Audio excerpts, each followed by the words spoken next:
పెనుగంచిప్రోలు తిరుపతమ్మ కళ్యాణ మహోత్సవం శుక్రవారం రాత్రి కన్నుల పండుగగా సాగింది. అమ్మవారి ఆలయ పక్కన ప్రత్యేకంగా ఏర్పాటు చేసినటువంటి కళ్యాణ వేదికపై తిరుపతమ్మ గోపయ్య స్వాముల ఉత్సవ విగ్రహాలను ఉంచి వేద పండితుల మంత్రోచ్చరణ నడుమ అమ్మవారి కళ్యాణాన్ని ఘనంగా నిర్వహించారు. ఇక నందిగామ ఏసీపీ రవికిరణ్ దంపతులు ఆశ్రయ అమ్మవారికి పట్టు వస్త్రాలు, విష్ణు చక్రాలు, తలంబ్రాలు సమర్పించారు. ఎమ్మెల్యే ఉదయభాను దంపతులు, ఆలయ చైర్మన్ శ్రీనివాసరావు, ఈవో రమేష్ నాయుడు, అమ్మవారి వంశీయులటువంటి కొల్లా రఘురామయ్య దంపతులు పట్టు వస్త్రాలు సమర్పించి పీటలపై కూర్చున్నారు. ఇక కళ్యాణం వీక్షించేందుకు వేలాది మంది తరలివచ్చారు. నందిగామ ఏసీపీ రవికిరణ్ ఆధ్వర్యంలో భారీ బందోబస్తులు ఏర్పాటు చేశారు.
వ్యక్తి గోవింద అనుకుంటా యొక్క కంకణాలకు నమస్కారం చేసుకుందాం.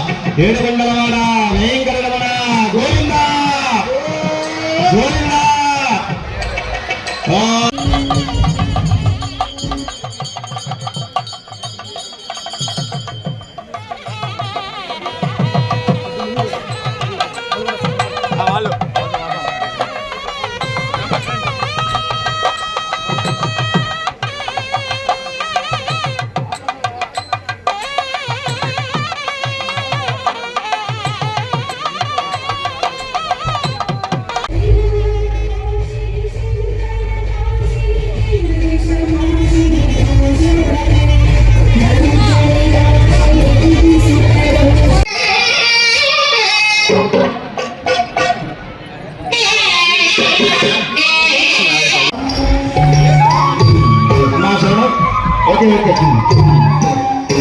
అమ్మవారి యొక్క దివ్య కళ్యాణ మహోత్సవం అంగరంగ వైభవపేతంగా